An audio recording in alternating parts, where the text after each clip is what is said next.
Hello everyone. तो students, आज हम अपना न्यू चैप्टर स्टार्ट कर रहे हैं, अर्थमेटिक प्रोग्रेशन। तो सबसे पहले मैं आपको ये बताऊंगा कि कोई भी सीक्वेंस वो अर्थमेटिक प्रोग्रेशन फॉर्म करती है या नहीं करती है। तो उसके लिए मैं एक सीक्वेंस ले रहा हूं, जैसे 2, 4, 6, 8, 10, 12, जैसे ये आपके सामने एक सीक्वेंस लिखती मैंने। सबसे जो फर्स्ट टर्म होती है इसे हम डिनोट करते हैं ए से। किससे स्टूडेंट्स? ए से। सेकंड वाली को A2, फर्स्ट वाली को हम A1 भी मान सकते हैं और A भी। सेकंड वाली A2, third A3, fourth A4, A5 and A6। तो स्टूडेंट्स, वैसे ही आपको बुक में भी ऐसी सीक्वेंस लिखी हुई मिलेंगी और आपको फाइंड करना होगा वेदर इट फॉर्म्स एपी और नॉट। तो स्टूडेंट्स, एपी है या नहीं है वो हमें पता चलता है कॉमन डिफरेंस से। किससे स्टूडेंट्स? कॉमन डिफरेंस से। कॉमन डिफरेंस को डिनोट करते हैं हम डी से। किससे स्टूडेंट्स? डी से। और इसका फॉर्मूला होता है A2 माइनस A1।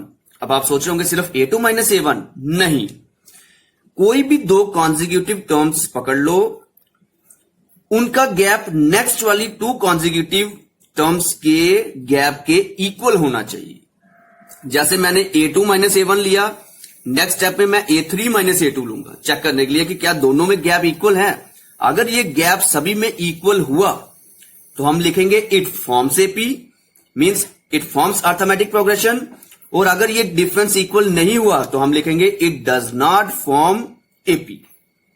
तो चेक करें, A2 थी हमारी 4 और A1 है हमारा 2, तो 4 माइनस 2 आ गया 2। वही चीज हम फिर से चेक करेंगे, फिर से कॉमन डिफरेंस निकालेंगे। और इस बार पहले मैंने A2 माइनस A1 लिया था, अब मैं लूंगा A3 माइनस A2। तो स्टूडेंट्स, A3 माइनस A2, तो A3 की वैल्यू क्या है?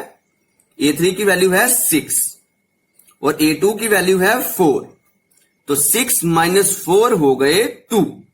देखो यहां भी D सेम और यहां भी D सेम, दोनों में आया 2 2। तो इससे हमें पता चला कि ये गैप सेम है। अगर गैप सेम है तो हम लिखेंगे इट फॉर्म्स एपी, मींस ये एपी बना रही है। हुआ स्टूडेंट्स कुछ क्लियर? जैसे आपके सामने मैं एक और सीक्वेंस ले लेता हूं, 1, 3, 7, 9 so on। तो क्या ये एपी है? तो चेक करेंगे। तो कॉमन डिफरेंस का फॉर्मूला आपको पता ही है, अब A2 माइनस A1। A2 कौन सी है? सेकंड टर्म 3 और A1 है 1, तो 3 माइनस 1 आ गया आपका 2। फिर से D चेक करेंगे, मींस कॉमन डिफरेंस चेक करेंगे। इस बार A3 माइनस A2। A3 कितना है? A3 है हमारा 7 और A2 कितना है? 3 और डिफरेंस करके आ गया हमारा 4। तो पहले वाले में कॉमन डिफरेंस है 2 और नेक्स्ट वाली में कॉमन डिफरेंस है 4। तो ये एपी फॉर्म नहीं कर रही है स्टूडेंट्स। होप आप सभी को क्लियर हुआ होगा कि एपी कब फॉर्म होती है और कब फॉर्म नहीं होती है। तो हमारा आज का टॉपिक सिर्फ यही था, वेदर ए सीक्वेंस फॉर्म्स एपी और नॉट। अगर वो एपी फॉर्म कर रही है तो उनमें कॉमन डिफरेंस सेम होगा, और अगर वो एपी फॉर्म नहीं कर रही है तो उनमें कॉमन डिफरेंस सेम नहीं आएगा। इसी पे बेस्ड है आपकी first exercise. Okay students, have a good day. तो स्टूडेंट्स, आपको इस टाइप के क्वेश्चंस भी मिलेंगे उसी एक्सरसाइज में, जिसमें आपको क्या दिया होगा, इस टाइप की एक सीक्वेंस दी होगी। पहले बोला होगा चेक करो कि वो एपी फॉर्म कर रही है या नहीं कर रही है, और अगर कर रही है तो आपको देखो 4 टर्म दिया है, तो वो आपको बोलेंगे नेक्स्ट 2 टर्म्स भी निकालो या नेक्स्ट 3 टर्म्स निकालो। तो उसमें क्या करना है, सबसे पहले चेक करने के लिए आपको पता ही, अब सबसे पहले ये A1 होता है, A2, A3, A4 so on. तो सबसे पहले आपने निकालना होता था कॉमन डिफरेंस D। तो D का फॉर्मूला था A2 minus A1 means 5 minus 1 आ गया आपका 4। एपी है या नहीं है, आपको कम से कम 2 बार तो कॉमन डिफरेंस निकालना ही पड़ता है। तो फिर से निकाल रहा हूं D, इस बार A3 माइनस A2।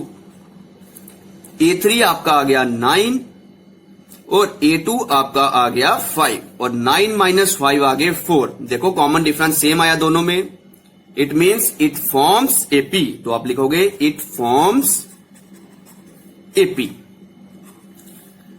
तो स्टूडेंट्स इसके बाद अब आपको पता है ये एपी है, तो अब आपको बोला हुआ है नेक्स्ट टर्म निकालो, मीन्स 5th वाली टर्म और 6th वाली टर्म भी निकालो। तो होता क्या स्टूडेंट्स, जैसे आपने 5th टर्म निकाली है मीन्स A5 निकालनी है। A5 में क्या होगा, अगर हम फर्स्ट टर्म में इनके डिफरेंस को हम बोलते थे D, इनके डिफरेंस को भी D, इनके डिफरेंस को भी D। अब जो नेक्स्ट टर्म आएगी उनमें भी डिफरेंस कितना होगा, D।